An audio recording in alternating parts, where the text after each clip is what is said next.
बोले विष्णु भगवान की जय, लक्ष्मी नारायण भगवान की जय।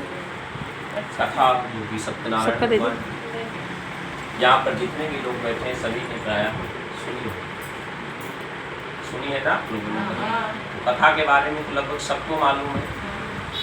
ब्राह्मण, लकड़हारा, लीलावती, कलावती, बनिया, 5 लोगों की कथाओं के बारे में बताया गया जो प्राय हम लोग सुनते रहते हैं। आप यहाँ हो रही कल किसी और, लेकिन सत्यनारायण कथा का जो मूल अर्थ है, सत्यम परम धीमहि, भगवान ने गीता में लिखा है, जो कि हमें अपने जीवन में जब तक हम सत्य का आचरण नहीं करेंगे, सत्यनारायण कथा का अर्थ ही सबसे पहले वही निकलता है।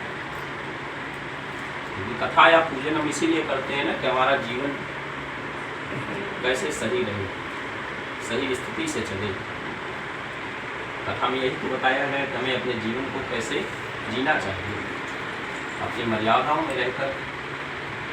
यदि हम अपने जीवन में सत्य का आचरण कर लें, तो कथा सुनने का अर्थ तभी हमें प्राप्त होगा, उससे कुछ ना कुछ तभी प्राप्त होगा।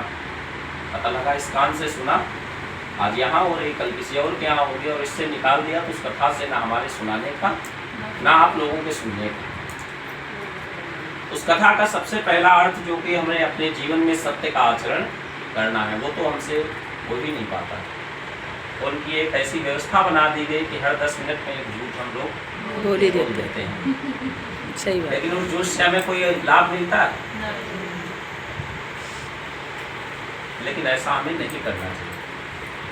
इस कथा सुनने का अर्थ यदि हम कथा सुन रहे हैं, उस कथा से यदि कुछ अपने जीवन में नहीं उतारेंगे तो कोई मतलब नहीं है। कम से कम हमें झूठ बोलना चाहिए। भगवान ये नहीं कहते कि अब आपत्ति काले मर्यादा नास्ति, उस झूठ बोलने से यदि किसी की जान बच जाए तो उस झूठ को भी, उससे हमें पुण्य मिलेगा, उससे पाप हमें नहीं लगेगा। लेकिन हर 10 मिनट में यदि हम झूठ बोलेंगे तो जितना भी ये पूजन पाठ हम मंदिर जाते हैं वो हमें कोई फल कहते हैं। महाराज दिन भर हम पूजा करते हैं, दिन भर कथा सुनते हैं, टेलीविजन पे कथा लगा लिया और दिन भर सुनते हैं, लेकिन उस कथा से जब तक अपने जीवन में कुछ आचरण नहीं रखेंगे हमें कुछ लाभ नहीं मिला। पूजा तो हम दिन भर करते हैं, लेकिन उससे हमें कुछ फल नहीं मिला। तो ऐसा भगवान कहते हैं कि जब तक अपने जीवन में उस कथा को नहीं हम उतारेंगे तब तक हमारे जीवन का एक भी ये शब्द, कथा में तो बहुत चीज़ें बताएंगे, लेकिन सिर्फ एक ही शब्द का यदि हम आचरण अपने जीवन में कर लें तो निश्चित ही, जिसका उदाहरण भी हमारे जीवन में है।